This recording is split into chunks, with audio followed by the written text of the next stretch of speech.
Premier navigateur omanais de l'histoire à s'engager sur la Jacques Vabre, Farhad Al-Hasni, 34 ans, réalise l'un de ses rêves. Lui qui, il y a 10 ans, était encore un guide touristique dans son pays.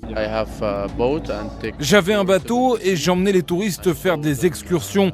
Je leur montrais des endroits magnifiques le long des côtes à Oman.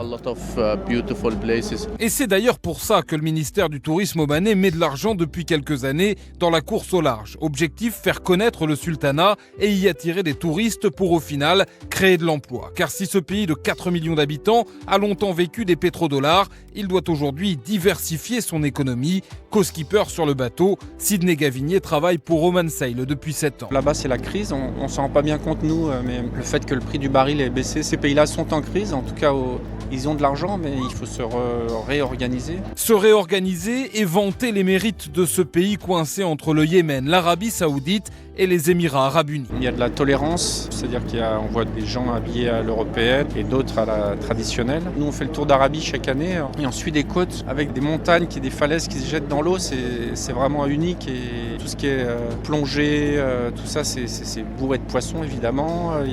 On va dire que c'est presque un pays nouveau, en fait, sur le marché du tourisme. Et contrairement à ce qu'a pu faire le Qatar il y a quelques années lors de la Coupe du Monde de handball en créant une équipe de toutes pièces avec des étrangers naturalisés, Oman est aussi fier de mettre un Omanais sur le bateau en tant que skipper principal et pas seulement 2 stars françaises de la course au large.